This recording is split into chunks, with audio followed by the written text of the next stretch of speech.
우리 잠깐 제가 광고를 좀 해드린 대로 1층 로비에서도 보셨죠? 우리 성경 통독 이제 9월 7일부터 시작하려고 합니다.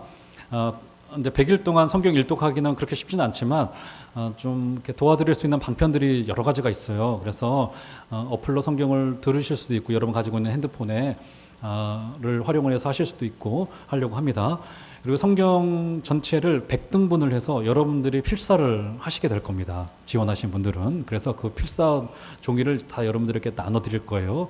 그거 가지고 하나로 묶으면 전체 성경이 되겠죠. 거기에 우리 유초동부와 영유치부 아이들이 그린 사파도 좀 넣어서 우리 교회 필사 성경을 좀 1년에 이제 내년부터는 이것을 매년 한 번씩 좀 하려고 합니다. 그래서 이렇게 필사 성경을 1년에 한 권씩 좀 만들어서 교회의 좋은 뭐라 해야 될까 유산으로 좀 남겨두면 좋지 않을까 우리 후배들에게 이런 생각을 합니다. 그래서 1부, 2부 성도님들께 지금 접수를 받았는데 우리 100명 선착순 100개인 혹은 100가정 가정으로 지원해 주셔도 좋고 아니면 개인이 나는 읽기도 하고 쓰기도 다 하겠다. 교회가 충분히 도와드릴 테니까 그렇게 어렵진 않아요. 그래서 특별히 교회의 그 책임의 자리에 계신 분들께서는 먼저 좀 해주시기를 부탁을 드리겠고 함께 이 어려운 때 우리 말씀을 읽고 쓰면서 우리 하나님의 은혜를 누리셨으면 좋겠고 우리 선착순이니까 이름 제외되지 않도록 여러분 다 좀 많이들 지원하시고 예배가 마쳐진 이후에는 다 써주시기를 부탁을 드리겠습니다. 아시겠죠? 네. 자, 우리 말씀을 한번 들어가 보죠. 자, 지난주 말씀 어떤 말씀으로 마쳐졌습니까? 이런 질문 하지 말아야 되는데 자꾸 합니다. 설교한 저도 기억 안 나는데 여러분 기억나시겠어 싶은 생각이 들면서도 자꾸 질문하게 되네요. 어떤 내용으로 맞춰지게 되어졌죠? 무슨 권위냐? 이런 질문에 대하여 주님이 답하지 않으셨죠? 그렇죠? 요한의 세례가 하늘로부터냐 사람으로부터냐라고 하는 역질문을 함으로써 주님이 답하시잖아요. 거기에 그들이 답하지는 못합니다. 딜레마에 걸렸죠. 그러니까 우리 주님께서도 어떻게 합니까? 나도 대답하지 아니하겠노라 라고 말씀이 맞춰지고 맙니다. 사실상 주님께서 답을 주시 않으신 지금 상황이 되어지고 만 겁니다. 자, 그래서 오늘 읽었던 이 본문 12장 1절에서 12절까지의 이 비유, 흔히 악한 농부의 비유다 이렇게 말하죠. 이 악한 농부의 비유는 지난주에 주님의 무슨 권위로 또 누가 이런 권위를 너에게 주었느냐라고 하는 이 질문에 대한 답이라고 볼 수 있습니다. 오늘 이 말씀은 우리 주님께서 어떤 위치에 계시고 어떤 위상에 계시고 또 어떤 길을 걸어가려고 하셨는지를 정확히 우리에게 보여주고 있고 그려주고 있는 비유의 그림이다. 이렇게 오늘 볼 수 있습니다. 자, 비유의 내용은 이래요. 자, 1절로 가보시면 오늘 내용은 정말 간단합니다. 1절 가보시면 이렇게 말합니다. 예수께서 비유로 그들에게 말씀하시되 한 사람이 포도원을 만들어 산울타리로 두르고 즙 짜는 틀을 만들고 망대를 지어서 농부들에게 새로 주고 타국에 갔더니 한 사람이 포도원을 만들었습니다. 자, 한 사람은 누굴까요? 포도원 주인이겠죠 일단은. 그런데 이 포도원 주인은 하나님을 상징합니다. 비유기 때문에 전부 다 이게 다 상징이에요. 자, 하나님을 상징합니다. 그렇죠? 한 사람은 포도원 주인이면서 하나님을 상징하는 거겠죠. 자, 포도원은 무엇을 상징하는 걸까요? 이스라엘 백성 공동체를 종합적으로 비유하고 상징하고 있겠죠. 그래서 우리 하나님께서 포도원 주인이 포도원을 세웠다라고 하는 것은 하나님께서 이스라엘 공동체를 세워내셨다라고 하는 상징입니다. 자, 그런데 여기서 포도원을 세울 때 이 한 사람이 어떻게 세웁니까? 산 울타리로 두르고 집 짜는 틀을 만들고 망대를 지어서 농부들에게, 우리로 말하면 소장농들에게 이렇게 세를 주고 주인은 먼 타국으로 떠난 이런 상황이 되어진 겁니다. 어떻게 만들었습니까? 울타리를 두르고 즙 짜는, 포도의 즙 짜는, 그때 당시에 포도주는 거의 이제 거의 물에 가까운 어떤 식용 음료였기 때문에 즙 짜는 틀을 만들어 두고 또 망대도 세워서 이 포도원을 이렇게 만들었습니다. 지금 이 주님의 말씀이 비유이기 때문에 이 산울타리, 망대, 즙 짜는 틀도 여기에 특별한 의미가 있지 않을까라고 하는 이해로 이렇게 한번 이해를 해보려는 시도가 좀 있었습니다. 그래서 이것을 흔히 좀 우화적 해석, 알레고리칼한 해석이다 이렇게 말했어요. 그래서 어떤 사람은 책을 찾아보니까 이 즙자, 이 산울타리 같은 경우를 이것은 율법을 상징한다. 율법이 우리를 지켜주기 때문에 이 울타리는 율법을 상징한다라고 말하고, 그리고 즙자는 틀은 이 말씀의 사역자들이 열심히 말씀을 짜내는 것을 의미한다라고 말하고 있고요. 망대는 우리를 지키는 거다. 이런 식으로 우화적인 해석, 좀 무리한 해석을 뒀어요. 여러분, 그런데요, 이 성경은요 언제든지 무리한 해석을 하면은 늘 무리한 결과가 따라오게 되어져 있습니다. 이런 요즘에 이제 우리나라를 비롯해서 전 지구적으로 이 코로나다 보니까 주중 수요일이었나요? 그때도 한번 말씀드렸던 것 같은데 요즘 유튜브 영상들을 보니까 어떤 영상들이 속속히 올려지고 있냐면 이 성경에 대한 너무 무리스러운 해석들이 굉장히 조금 많이 요즘에 집중되고 있더라고요. 예를 들면은 요한계시록의 구절들이 지금 21세기 코로나 때문에 이루어진 것으로 봅니다. 역사 속에서 이루어진 것으로 봐요. 그러니까 그것이 지금 이 시대에 이루어졌고 무리스러운 해석들을 거기에 막 더 씌웁니다. 제가 보기에는 건강하지 않은 해석들이 굉장히 많아요. 이런 좋지 않습니다. 그래서 언제든지 무리스러운 해석에는 무리스러운 결과가 따라올 수밖에 없고요. 성경은 하나님이 우리에게 읽으라고 주셨기 때문에 여러분 요한계시록이 지금 21세기에 그 결론되어지고 이루어진 것이라고 한다면 그 이전까지 사는 사람들은 아무런 의미가 없는 말씀이 되어지고 만다고요. 이게 말이 안 되는 거거든요. 이게 조금만 상식으로 생각해 보더라도. 그렇기 때문에 성경은 가장 상식으로 해석하는 것이 제일 건강하고 제일 좋습니다.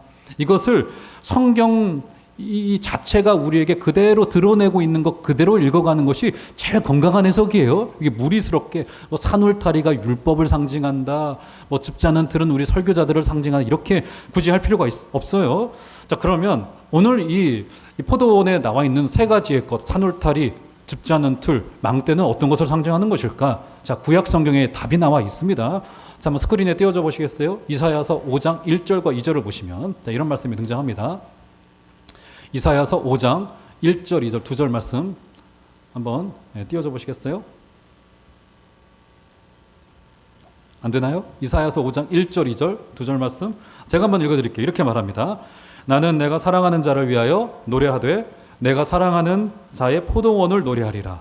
내가 사랑하는 자에게 포도원이 있으며 심히 기름진 사내로다. 자, 2절 다 같이 한번 읽겠습니다. 시작. 땅을 파서 돌을 제하고 극상품 포도나무를 심었도다. 그 중에 망대를 세웠고 또 그 안에 술틀을 팠도다. 좋은 포도 맺기를 바랐더니 들포도를 맺었도다. 예, 여기 한번 눈을 떠보세요. 여기 보면 나와 있죠. 술틀을 팠고 2절의 중반절에 그렇죠. 망대를 세웠다 이런 말이 등장하죠. 예, 망대를 세웠고 그 안에 술틀을 팠다라고 이야기합니다. 근데 거기에 뭘 심었다고 말합니까? 2절의 전반절에 극상품 포도나무를 심었다라고 말합니다. 그러니까 우리 주님께서 이제 내려주셔도 되겠습니다. 우리 주님께서 지금 산 울타리를 두르고 망대를 세우고 술틀을 팠다라고 하는 것을 이사야서 5장에서 따오시면서 주님께서 말씀하고 싶었던 것이 무엇이냐면 지금 이 한 사람이 포도원을 세울 때 아주 정성스럽게 극상품 포도나무를 심어서 열매가 안 열릴래야 열릴 수 없을 정도의 가장 정성스럽게 이 포도원을 준비했다. 우리 하나님 편에서 주인 편에서 이 포도나무에 열매가 맺힐 수밖에 없을 정도로 우리 주님께서는 이 포도원을 준비시켜 놓았다. 이런 말이 되어집니다. 그래서요. 뭐 저도 그런 경향이 좀 짙습니다만은 우리가 좀 그런 것들을 주로 많이 강조합니다. 하나님의 은혜. 우리 편에서는 조건과 실력과 내용이 없고 오직 하나님이 다 하셨습니다. 여러분 이게 맞아요. 성경이 전체적으로 말하는 주제가 맞습니다. 그런데 더불어서 그 은혜의 복음에는 무엇이 포함되어져 있냐면 바로 열매 맺는 우리 편에서의 모습이 포함되어져 있습니다. 그래서 심지어 마태복음에서는 어떻게 말하고 있냐면 너희들의 열매로 너희들을 알리라라고 말합니다. 우리가 어떤 인격의 열매를 맺고 있는가? 어떤 언어의 열매를 맺고 있는가? 어떤 삶의 열매를 맺고 있는가가 바로 우리들을 증언하고 있고요. 우리가 그리스도인임이 우리가 맺는 열매를 통하여 증언될 것이라고 우리에게 도전하고 있는 거라고요. 그래서 교회에게 중요한 사명은 우리가 과연 어떤 열매를 맺으면서 하나님을 기쁘게 해드리고 있는가. 사랑하는 여러분, 우리 하나님 앞에 교회 앞에 주렁주렁 아름다운 열매를 맺을 수 있게 되어지는 은혜가 있기를 주의 이름으로 축원합니다. 무엇보다도 먼저는 우리 주님을 따라가는 그 인격의 열매들, 성숙의 열매들, 이렇게 말하시지 않으셨으면 좋겠어요. 나는 원래 그런 놈이에요. 아니요, 그런 사람 없습니다. 사람은 변화되어질 수 있고요. 주님의 언어를 닮아갈 수 있게 되어지고요.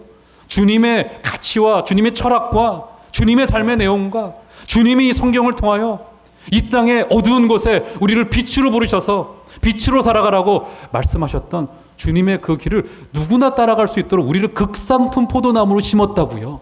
사랑하는 여러분, 그렇게 아름다운 열매, 기름진 열매가 저와 여러분들의 삶 가운데 맺혀지게 되어지는 복된 은혜가 있기를 주의 이름으로 축원합니다.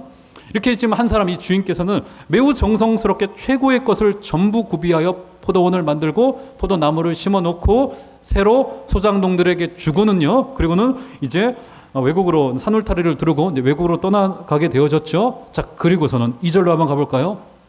자, 12장 2절 보시면 때가 이름에, 자, 어떤 때일까요? 이 때가 어떤 때이겠습니까, 여러분? 그렇죠. 추수의 때. 우리로 말하면 9월, 10월, 11월 추수의 때죠. 때가 이름에 농부들에게 포도원 소출 얼마를 받으려고 한 종을 보내니, 지금 주인 입장에서는 당연한 거죠. 그렇죠. 소작농으로 그들에게 맡겨두고 그들도 가지고 주인도 얼마간을 받으려고 그들에게 종을 보내서 포도원 소출을 지금 달라 하는 겁니다. 당연한 상황이 되어진 이런 상황이 된 거죠. 추수의 때. 자, 그런데 자, 이때 이제 소작농들이 어떻게 반응하는가를 볼까요? 자, 3절부터 보면, 자, 소작농들이 갑자기 이제 이상한 짓을 하기 시작을 해요. 그들이 종을 잡아 심히 때리고 거저 보냈거늘. 자, 첫 번째 종을 어떻게 했습니까? 보냈더니 때리고 공돈으로 지금 돌려보냈습니다. 그렇죠? 첫 번째 종. 자, 두 번째 종 볼까요? 4절. 다시 다른 종을 보내니 그의 머리에 상처를 내고 능욕하였거늘. 머리에 상처를 냈다는 것이 어떤 의미일까요? 어떤 의미일까요, 여러분? 능욕하였다는 거죠. 거기에 설명하고 있잖아요.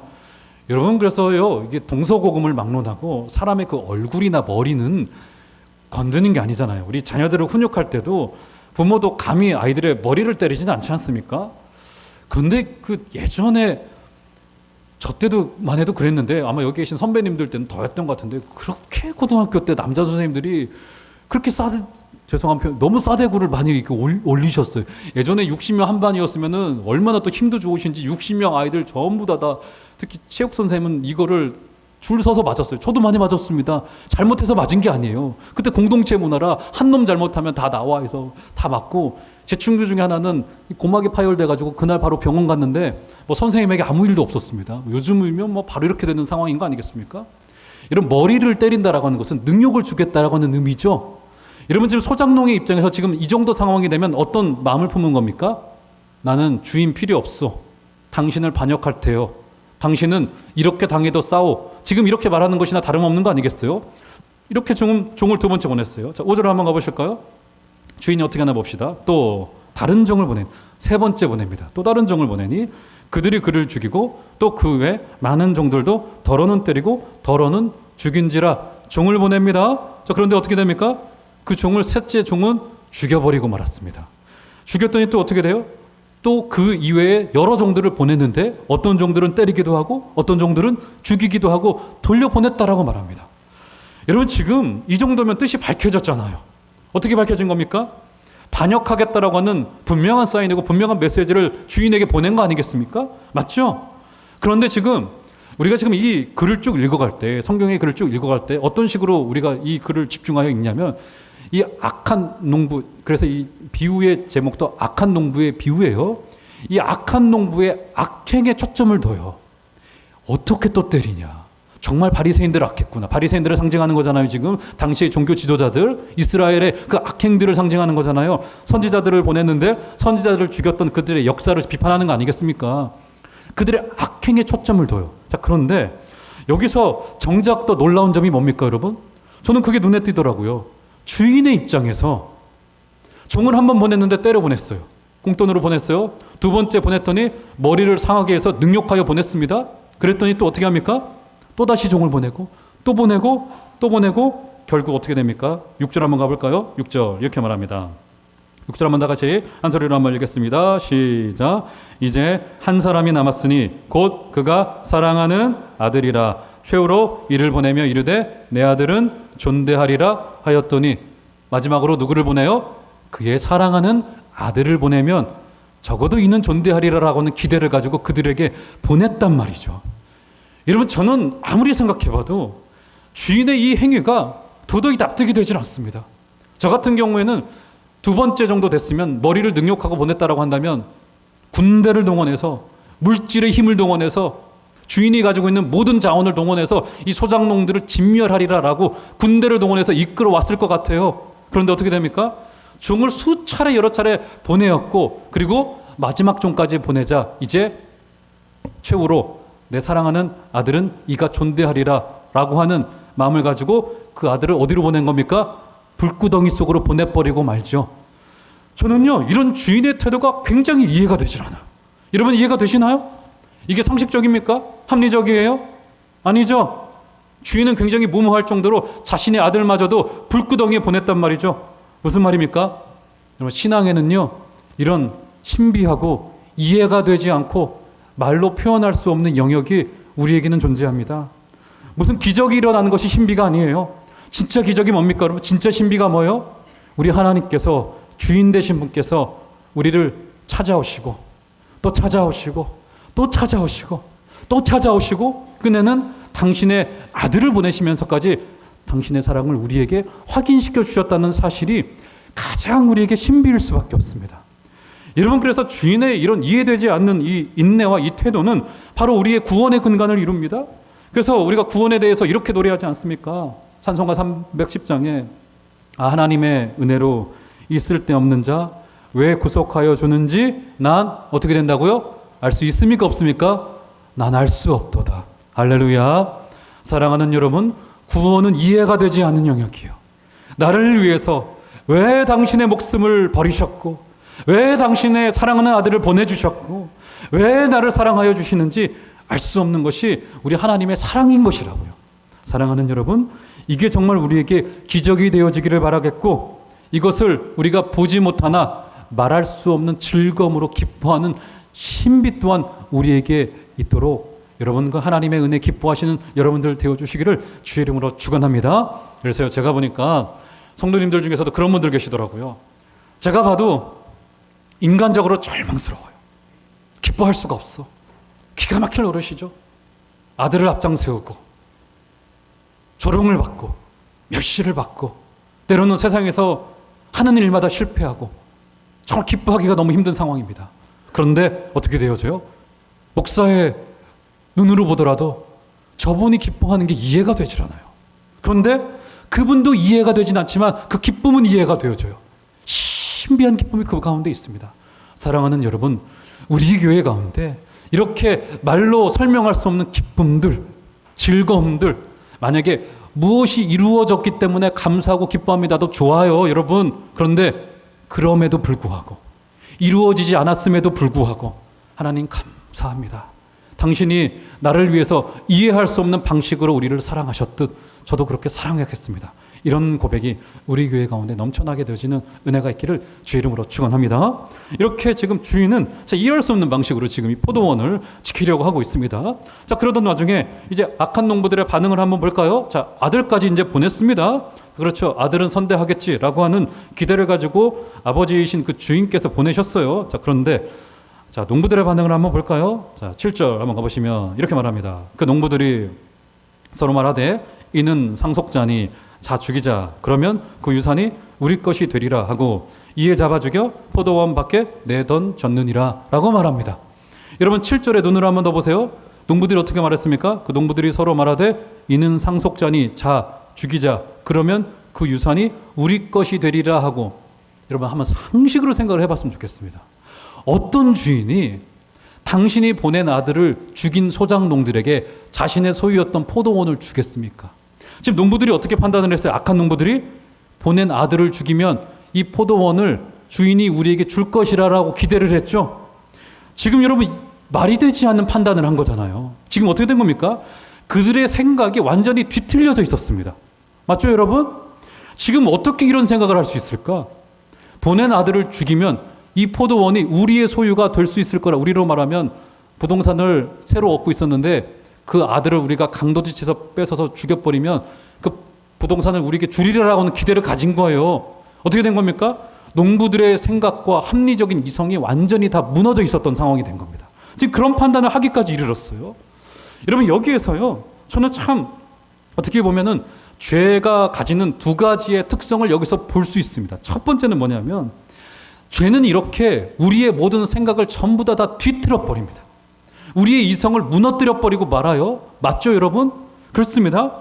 죄는요, 우리를 맹인으로 만드는데 정말로 정작 봐야 될 것을 못 보게 만들고요. 우리가 보지 말아야 될 것들을, 이상한 것들을 보게 만듭니다. 농부도 이상한 판단을 하기에 이르렀고요. 이렇게 결정하기까지 이르렀습니다. 맞죠, 여러분? 그래서 잘못된 생각들, 뒤틀려진 이성, 그들의 생각들이 완전히 무너지고 말았습니다. 예를 한번 들어드릴까요? 요셉의 형들 10명. 어떻게 됩니까? 요셉을 향하여 시기하였습니다. 질투하였어요. 집단으로 소문을 이루었고 말을 서로 막 이렇게 하면서 자기 저 요셉 저거 아버지의 사랑을 독차지하고 말이야. 아버지한테 알랑방구 끼고 말이야. 그러면서 요셉을 시기하기 시작을 했어요. 뭐 인간 사회에서 시기하고 질투할 수 있죠. 자, 그런데 그것이 어떻게 발전합니까? 요셉의 형들이 요셉을 불러냅니다. 집단 린치를 가요. 집단 린치를 가는 것을 넘어서서 어떻게 합니까? 구덩이를 파서 그 동생을 구덩이에 밀어버리고 말죠. 그렇죠. 소문을 만들어내는 것을 넘어서서 그 아이를 때리고 구덩이에 밀어놓습니다. 그리고는 어떻게 말합니까? 10명의 형들이 모의하기를 이제 그만하자 하는 정도면 됐잖아요. 그런데 어떻게 됩니까? 자, 죽이자. 이렇게 결정하기 이르러요. 여러분, 이성이 무너지고 정직한 판단이 무너지기에 이렇게까지 오는 거라고요. 사소한 시기와 질투가 살해까지 이어지는데 10명이 한 명을 죽이는 살해로까지 이어지는 것이 죄가 가진 뒤틀린 생각이었다고요. 죄는요, 이렇게 사람의 이성을 무너지게 만들고 죄는 뒤틀어지게 만들고요. 또 한 가지 예를 들어 드릴까요? 여러분, 수해 전에 제가 참 인상 깊게 봤던 방송이 한 가지가 있어요. SBS에서 했던 다큐멘터리였는데 보신 분들 계실 거예요. 다큐멘터리의 제목이 뭐였냐면 학교의 눈물이었습니다. 학교의 눈물. 학교 안에 있는 부조리들, 10대의 잘못된 문화들, 이런 것들을 보여주는 그런 다큐멘터리였었습니다. 거기서 소년 법정을 보여주더라고요. 소년들, 10대의 아이들이 죄를 짓고 왔을 때 소년 법정으로 보냅니다. 일반 법정이 아니라. 자, 거기서 흔히 어떤 아이들이 왔냐면, 여러분 일진들 아시죠? 힘 좀 쓰는 아이들, 이런 아이들을 불러다 놓고 그들이 돈 뺏고 강도짓하고 절도하고 또 때리고 이런 아이들을 이제 이렇게 좀 심판하는 이제 판사들의 모습을 보여줬어요. 여러분, 우리가 흔히 생각하기를 일진들이나 힘 좀 쓰는 애들은 저희 때는 어땠습니까? 뭐 이렇게 좀 머리도 염색 좀 하고 껄렁껄렁대고 이런 아이들이 주로 했잖아요. 근데 요즘은 그러지 않는다고 하더라고요. 거기 방송에 나오는데 어떤 아이들이 주로 일진이냐면 선도부 아이들, 반장, 부반장 아이들. 어떤 여학생에게 판사가 묻더라고요. 너 지난번 마지막 시험 성적 어떻게 나왔어? 물으니까 그 여학생 대답하는 말이 저 전교 9등 했어요.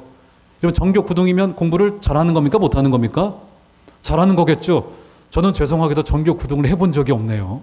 전교 9등이었대요. 그런데 그 아이가 후배들 돈을 뺏어가지고 선배들 고3 선배들에게 돈을 상납을 했어요. 완전 조폭이나 다름이 없었습니다.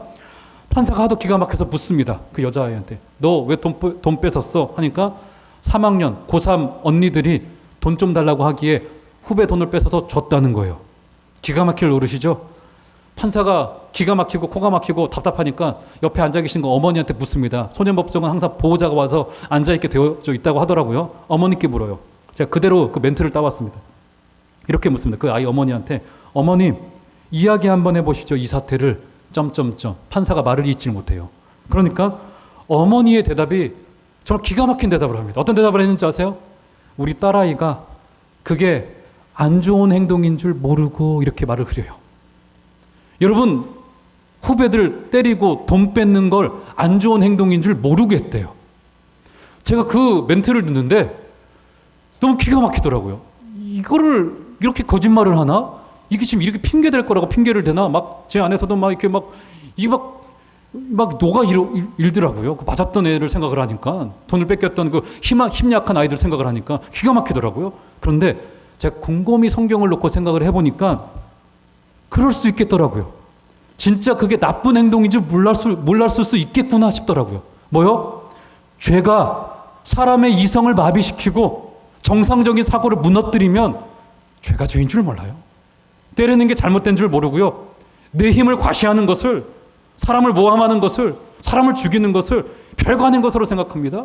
맞죠? 죄의 첫 번째 특징이 뭐냐면 죄가 우리의 건강한 판단과 이성을 전부 다 무너뜨리고 만다고요. 이 죄의 첫 번째 특징입니다. 그래서 오늘 보면 7절로 한번 다시 가봐요. 두 번째 특징이 등장해요. 7절로 가보시면 그 농부들이 서로 말하되 이는 상속자니 자 죽이자 그러면 그 유산이 우리 것이 되리라 하고, 그렇죠. 잘못된 판단을 내렸어요. 자, 그런데 이 죄가 종합되어져서 어떤 결과를 가지려고 합니까? 이 상속이라고 하면 어떤 걸 말할까요? 7절에 있는 그 상속 유산이 어떤 걸까요? 포도원을 말하는 거겠죠? 이 포도원이 우리 것이 되리라라고 생각을 합니다. 어떤 목적과 어떤 마침표를 찍으려고 한 겁니까? 주인이 가지고 있던 포도원을 내 소유가 되게 하려고 하는 두 번째의 특징을 가지고 있는 거가 맞죠? 뭡니까? 죄는 다양한 양상과 다양한 모습을 보이지만 하나의 목적지를 향해 달려갑니다. 어떤 목적지입니까? 바로 내가 하나님이 되려고 하는 목적지. 이게 죄의 특징입니다. 하나님의 자리를 내가 가지려고 하는 특징을 보이는 것이 죄의 두 번째 특징인 거라고요. 맞죠, 여러분? 그래서 죄는 깊이를 점점 더하면서 결국 종착지를 향하여 마치 폭주하는 기관차처럼 달려가는데, 내가 하나님이 되려고 하는 우리의 거짓에는요, 우리의 죄는요, 결국 내가 하나님이 되려고 하는 목적을 가지고 있습니다. 사랑하는 여러분, 우리 죄를 경계하시되 죄 안에 숨어있는 그 본질들, 맞죠? 우리의 이성을 무너뜨리는 무서움을 기억하시고 하나님이 되려고 하는 그 본질적인 무서움을 경계하시면서 죄를 멀리하신 여러분들 되시기를 주의 이름으로 축원합니다. 지금 당시에 종교의 실세들의 모습이 바로 그러하였다라고 하는 것을 보여주고 있죠. 자, 그래서 오늘 주님께서는 이야기의 결론으로서 당신이 어떤 모습과 어떤 위치와 어떤 권위를 가지고 계신지를 우리에게 끝에서 보여주고 있습니다. 자, 10절로 가보시면, 자, 이렇게 아들을 죽여서 그들을 끝내 포도원의 주인이 되려고 하고 있는데, 자, 10절 가보시면 이렇게 말합니다. 너희가 성경에 건축자, 여기서 성경은 시편 118편입니다. 나중에 한번 찾아보세요. 그것을 거의 그대로 따왔습니다. 우리 주님께서 성경에 건축자들이 버린 돌이 모퉁이의 머릿돌이 되었나니. 자, 11절 다 같이 읽겠습니다. 시작. 이것은 주로 말미암아 된 것이요 우리 눈에 놀랍도다 함을 읽어보지도 못하였느냐 하시니라. 이게 전에 성경에서는 우리 눈에 기이하도다, 시편 118편에서도 우리 눈에 기이하도다. 그래서 저는 이것을 기이한 주님의 인내라고 말했습니다. 우리 눈에 기이한 일이 벌어졌죠. 자, 그런데 재미있는 표현이 10절에 등장해. 눈을 한번 더 보세요. 성경에 너희가 성경에 건축자들이 어떻게 했대요? 그 돌을 버렸다고 말하죠. 그 버린 돌이 무엇이 되었다고 말합니까?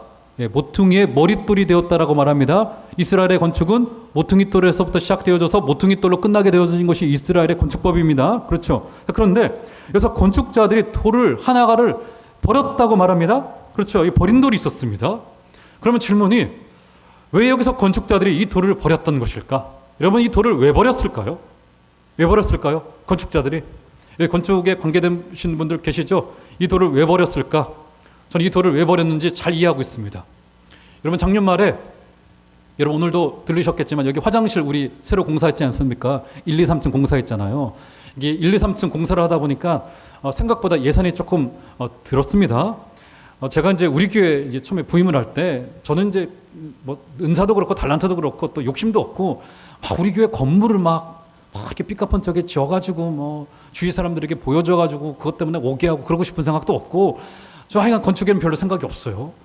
그런데 이제 제가 우리 교회 막상 와보니까, 화장실을 가보니까 이상하게 화장실이 눈에 띄더라고요. 그래서 좀 미안한 마음이 들었습니다. 어르신들, 우리 선배님들 화장실이 조금 불편하실 수 있겠다 싶은 생각이 들어서 작년 가을쯤 돼서 우리 장로님들과 함께 우리 화장실 좀 리모델링을 했으면 좋겠습니다 해서 당회 결정으로 좀 시작을 했어요. 예산이 좀 들어가니까 타일의 면 중에 깨끗한 부분은 남겨두고, 또 이게 거기도 좀 남겨두고, 쓸 수 있는 것들은 남겨두고, 이제 좀 바꿀 것만 바꾸고 이렇게 하자, 이렇게 결정이 된 거예요. 중간 정도까지 건축이 이제 리모델링이 진행이 됐는데, 남겨놓은 타일을 보니까 이게 안 바꿀 수 없겠더라고요. 이게 한마디로 세상 말로 뽀대가 안 나요. 그리고 뭐 이게 리모델링을 했다고 하더라도 안 했다고 생각하실 것 같더라고요. 그래가지고 장로님들과 결정하기를, 우리 그러지 말고 전부 다 바꿉시다 해가지고 화장실을 전부 다 드러내고 전부 다를 바꾼 거예요. 여러분, 지금요, 제가 건축자들이 돌을 버렸다고 했지 않습니까? 바로 이겁니다. 건축자들이 돌을 버린 이유가 있죠. 어떤 이유입니까? 지금 이 돌은 깔맞춤이 안 된다, 뽀대가 나질 않는다, 이런 의미가 되어지는 거라고요. 예수님이 오셔서 공생의 3년 동안 가르치시고 강조하셨던 내용이 당시의 종교의 실세들이 가르쳤던 내용과 바람들과는 전혀 맞지 않는 내용이었습니다. 그래서 우리 주님을 마치 건축자들의 버린 돌처럼 전부 다 버려버리고 만 거라고요. 여러분, 우리 주님은 어떤 것을 가르치셨습니까? 주님은요, 세리들과 함께 하셨고요, 창기들과 함께 하셨고요, 없는 자들과 함께 하셨고요, 가난한 자들과 함께 하셨고요, 좁은 길로 걸어가라라고 말씀하시고 계시고요, 내 힘이 약한데 내가 곧 강함이라라고 하는 가르침을 성경은 주고 있고요. 그래서 놀랍게도 건축자들의 버린 그 돌로부터 우리 기독교는 시작되어졌다라고 성경은 우리에게 말해주고 있습니다. 사랑하는 여러분, 교회가 세상보다 잘나지고 삐까뻔쩍해지고 비교 우위를 점함으로써 세상을 정복하고 이겨갈 수 있을까요? 우리가 그들보다 더 잘나지고 좋은 옷을 입고 더 비교 우위를 점해서 사다리에 높은 곳에 올라가고 그러면 세상이 우리에게 끌려올까요? 세상이 우리를 부러워할 수는 있겠죠. 그런데 어떻게 할까요? 하고 뒤돌고 말 겁니다. 사랑하는 여러분, 교회는 세상의 주도권을 주장해서도 안 되고요. 그렇게 한다 하더라도 절대로 세상은 변화받지 않습니다. 우리의 세력을 자랑하고 부를 높이는 방식으로 이 땅은 절대로 변화받지 않아요. 우리 주님이 언제 세상에서 주도권을 찾는 것을 우리 신앙이라고 말씀하신 사례가 성경에 단 한 차례라도 있었던가요? 아니요, 없었죠. 주님이 지금 이 땅에 오시면 무엇라 말씀하실까? 이 땅에 미랄로 썩어져 죽어짐으로 거기로부터 잎이 열미고 열매가 맺힐 거라 말씀하지 않으실까요? 사랑하는 여러분, 그래서 교회는 자꾸 변두리로 가야 됩니다. 오늘 이 말씀을 붙드시고 건축자들의 버린 돌이 되셔서 모퉁이 돌로 하나님의 나라를 세웠듯이 저와 여러분들이 우리 주님이 걸어가신 그 순수한 복음을 회복할 수 있게 되어지는 은혜가 있기를 주의 이름으로 축원합니다. 그래서 이 사람은 우리 시대와 맞지 않구나라고 생각하면서 건축자들은 돌을 버렸지만 우리들은 주님이 걸어가신 그 길을 순종하는 마음으로 제자의 길로 또 우리 낮은 마음을 가지고 좁은 길을 가지고 걸어가시는 복된 여러분들 다 되어주시기를 주의 이름으로 축원합니다. 우리 한번 나같이 좀 기도했으면 좋겠습니다. 우리 한번 말씀을 붙드시고 우리 한번 좀 기도했으면 좋겠을 때 오늘 포도원의 이 주인은 종을 보내고 또 보내고 때리고 죽임당해도 포기하지 않고 계속 보내셨습니다. 주님의 이해되지 않는 그 태도와 사랑이 우리의 근간을 이루죠. 우리의 구원의 근간을 이룹니다. 하나님 우리 가운데 역사하여 주시고 성령의 은혜를 허락하여 주시고 은총으로 함께하여 주시옵소서. 여러분 기도하여 주시기를 부탁드리겠고, 농부들의 악행을 보았을 때 죄의 특징이 두드러집니다. 죄는 우리의 이성을 마비시키고요, 우리의 건강한 판단을 멈추게 하고요, 극단으로 나아가게 만드는 것이 죄의 특징입니다. 결국 하나님의 자리를 찬탈하려 해요. 내가 생각하는 것이 곧 하나님의 생각이라고 생각하는 경우들이 발생하는 일이 벌어집니다. 그러나 우리 주님은 건축자의 버린 돌로서 보통의 돌이 되셔서 세상의 미랄로 썩어짐으로 수많은 생명을 잉태하셨습니다. 우리 교회도 나도 그렇게 걸어가게 도와주시고 주님이 그런 권위를 보여주셨듯 우리도 제자로서 그 좁은 길을 걸어갈 수 있도록 아버지 은총을 허락하여 주시옵소서. 시간 다 같이 한번 간절한 마음으로 말씀을 붙드시고 다 같이 한 소리로 우리 말씀을 붙드시고 다 같이 한번 기도하도록 하겠습니다. 사랑하는 하나님 아버지, 주님의 놀라우신 은혜와 사랑을 감사합니다. 아버지 우리 가운데 함께 하신 것 감사합니다. 하나님 아버지 은총을 베풀어 주시옵소서. 성령 하나님 우리 가운데 은혜를 내려주시기를 간절히 바라오니 하나님 함께하여 주옵소서. 아버지 우리 가운데 신실한 은혜를 부어주시기를 간절히 바라오니 아버지 함께하여 주시옵소서. 주님 아버지 도와주시고 성령 하나님 우리 가운데 아버지 날마다 주님의 길을 따라간다 고백하는 종들이 되게 도와주시고 아버지 우리의 생각이 뒤틀리고 우리 이성이 마비되어지고 죄에 붙들리지 않게 도와주시고 결국 하나님의 자리까지 가려고 하는 우리의 어리석음을 불쌍히 여겨주시옵소서. 하나님 오직 주님을 붙들고 승리하는 종들 될 수 있도록 하나님 함께 하시고 성령 하나님 역사하여 주시옵소서.